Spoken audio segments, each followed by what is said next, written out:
Alhamdulillah wa syukrulillah, tidak ada kenikmatan yang lebih indah, yang lebih agung di mata Allah dibandingkan dengan indahnya nikmat ibadah. Berapa banyak orang yang bangga dengan harta yang berlimpah ruah, tapi ternyata harta tidak menjadi sabab daripada kebahagiaannya. Saya ada jemaah Pak, tinggal di salah satu komplek elit terkenal di Balikpapan. Cuman saya nggak mau sebut nama kompleknya ya, karena ini rahasia. Inisialnya saja komplek BDI begitu. Jadi Masya Allah, rumahnya mewah, istrinya cantik jelita, anaknya solih-solihah. Dalam hati saya batin, ini orang masih bocil, umurnya 30 tahunan, tapi ternyata udah semewah ini kehidupannya. Saya celatukin, hidupmu bahagia Mas. Pak Ustadz, tidak seindah yang Ustadz bayangkan. Hidup saya ini menderita. Kenapa? Pak Ustadz, saya ini banyak hutang. Ya Allah, rumah mewah banyak hutang. Udah rumah ini jual aja. Laku berapa? Ya mungkin laku sekitar 5M Pak Ustadz. Jual 5M. Beli rumah 250 juta di kampung, 250 juta modal usaha. Sisanya berapa Pak? Lihat, ngitung aja nggak bisa, gimana mau punya Pak? Berapa 5M kurang 500? 4,5M. Udah buat bayar utang, tinggal di kampung, tidak masalah. Yang penting bebas utang. Tapi Pak Ustadz, tapi apa lagi? Utangku ada 12M Pak Ustadz. Lihat Pak, rumahnya mewah, hutangnya banyak. Beda dengan warga At-Taqwa.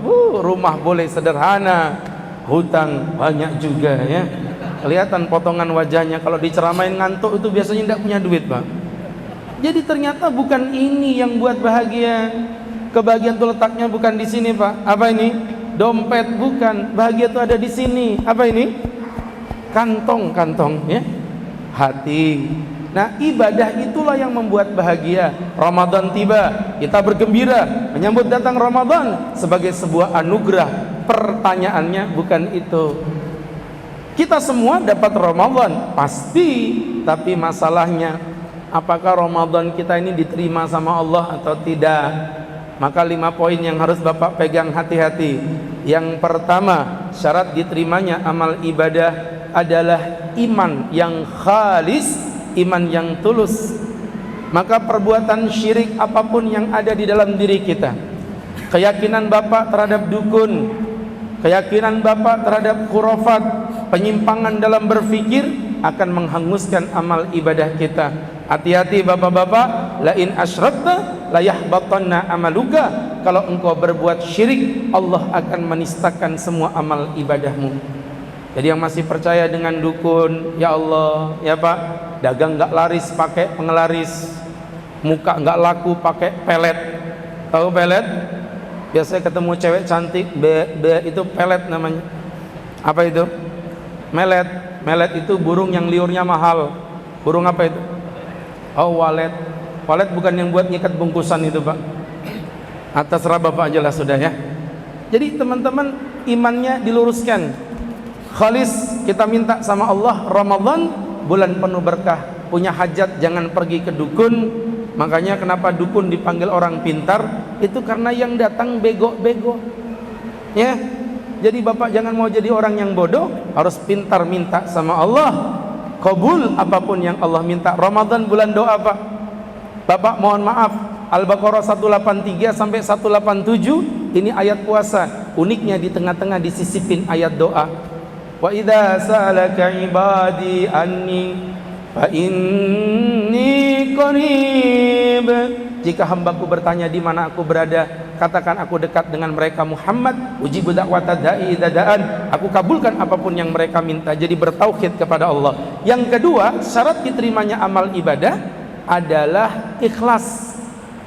Nah, kalau ikhlas aman Pak. Puasa ini ibadah yang paling mudah untuk ikhlas. Ibadah yang paling susah dari keikhlasan itu ibadah apa? Ibadah haji. Ibadah yang paling mudah ikhlas ibadah puasa. Makanya di sini nggak bisa dibedain mana yang puasa mana yang tidak.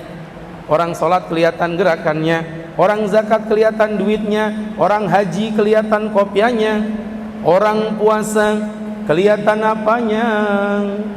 Kelihatan apanya? Lemes, Terus bapak lemes begini, saya percaya bapak puasa semua. Saya bukannya suudzon ya, wajah bapak memang wajah-wajah beriman, tapi potongan tetap mencurigakan ya. Jadi teman-teman, nggak bisa saya ngebedain mana yang puasa. Kalau sholat kelihatan, haji apalagi yang berangkat haji ustadznya Karangjati, satu Masjid Agung At-Taqwa tahu semua. Kok bisa Tat? Mana ustadznya kok nggak datang? Lagi berangkat haji. Tuh, satu orang kelandasan tahu semua Pak. Tapi kalau puasa nggak ada yang tahu, maka dijaga keikhlasan yang sudah Allah mudahkan di dalam ibadah puasa ini. Kalau ibadah jangan mengharap pujian orang. Sholat di depan, di belakang ada Pak Wali Kota, itu pasti imamnya lagunya bisa berbeda. Allahu Akbar, karena ada wali kota Pak. Giliran sholat sendirian di rumah, nggak ada yang lihat, sholat yang ngebut, ngalang-ngalai Valentino Rossi. Allahu Akbar, Allahu Akbar, saking lajunya. Sami Allahu Akbar, Masya Allah, dirapel jadi satu ya. Ini ikhlasnya bermasalah, ibadahnya ditolak. Yang ketiga, ittiba. Ibadah akan diterima oleh Allah kalau kita ittiba, mengikuti aturan Allah. Maka kalau ngomongin puasa, Bapak harus paham fikih puasa. Kemarin datang orang ke rumah saya, tahun lalu, Ramadan tahun lalu. Ustadz tadi ceramah di masjid ini, iya. Suaranya sampai ke rumah. Ustadz bilang azabnya orang tidak berpuasa akan Allah laknat, Allah cabut keimanannya. Betul. Saya hari ini nggak puasa Pak Ustadz sama istri. Kok bisa? Saya jujur aja Pak Ustadz ya, semalam berhubungan, pagi-pagi kami bangun kesiangan, sudah adzan. Pak Ustadz, saya pikir saya batal, pergi saya ke pasar Kelandasan belanja nemenin istri, pulang-pulang makan nasi kuning iwak haruan. Saya bilang, Mas, malam kamu udah berniat? Sudah Pak Ustadz. Sebenarnya puasamu itu nggak batal, tapi saya junub Tat. Ya junubnya berhubungan malam, junubnya pagi nggak apa-apa. Jadi saya nggak batal Tat. Tadinya sebelum nasi kuning iwak haruan, kutapak memang mulutmu baru tahu rasa ya. Jadi teman-teman, kenapa? Karena tidak punya ilmu. Yang keempat, kafah. Kafah itu apa Tat? Menyeluruh. Menyeluruh itu ibadah nggak boleh potong-potong. Ramadan sama tarawih jangan Bapak pisahkan. Ramadan sama tilawah jangan Bapak bedakan. Ramadan sama i'tikaf nggak bisa dipisahkan. Kayak gini nih, Masya Allah, banyaknya yang datang tarawih. Hebat Tat? Enggak, karena masih 10 hari pertama. Nanti 10 hari terakhir Bapak lihat, sholatnya bukan Masjid At-Taqwa, sholatnya sudah pindah ke Masjid Al-Ba'isbing War-Ramayana Wal-Fantasiqin. Udah pindah semua ke sana Pak. Insya Allah. Kalau di masjid saya beda. Di Al-Wusta itu Ustaz jagain sampai 10 hari terakhir jemaahnya masih full, bahkan sampai meluber keluar. Di luar semua Pak, tidak ada yang di dalam Pak ya. Di luar. Saking banyaknya ya. Jangan begitu hadirin. Dan yang kelima atau yang terakhir, hadirin yang dimuliakan Allah, ibadah harus mengerti tentang prioritas. Maksudnya contoh, Bapak nanti kalau sedekah jangan jauh-jauh, sedekah sampai ke Penajam, ke Samboja, di Balikpapan banyak orang miskin nggak Bapak sedekahin, sedekah Bapak jadi sia-sia. Contoh, puasa-puasa sibuk, mohon maaf bapak-bapak yang berbahagia, sibuk ngurusin yang macam-macam, yang namanya zikir nggak karuan, tapi Qur'annya ditinggalkan. Bapak sibuk baca zikir A, zikir B, Quran nggak Bapak baca. Padahal sebaik-baiknya zikir adalah Al-Quranul Karim. Jangan dolim Pak. Masya Allah, malam tarawih harusnya beriktikaf, ini malah nongkrong-nongkrong di mall, pada belanja beli baju semuanya. Masya Allah. Saya bilang Pak, nggak pantas. Ustadz nanti lebaran pakai baju baru, pakai. Ustadz belinya di mall, berarti sama dong dengan kami. Beda. Bapak belanjanya di 10 hari terakhir, Ustadz dari bulan Rajab udah belanja.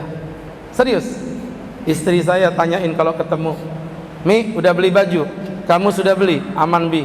Anak-anak semua sudah kau belikan semua Mi? Aman Abi. Abi gimana? Abi nggak usah dipikirin, nanti banyak aja masjid-masjid kasih baju buat Abi. Biasanya begitu. Dari masjid lain, At-Taqwa belum pernah, seingat saya ya. Jadi ceritanya belum pernah. Saya bukan minta ini pengurus ya, cuman ngasih tahu yang saya pakai ini ukurannya XL Pak ya. Mudah-mudahan Allah berkahi kita, Allah cintai kita, Allah masukkan kita ke dalam surga, dan Allah jadikan kita insan-insan yang bertakwa. Barakallahu fikum. Semoga bermanfaat dan semoga menjadi hikmah, dan semoga Allah berikan kita kekuatan iman. Billahi taufik wal hidayah wa ridha wal inayah. Assalamualaikum warahmatullahi wabarakatuh.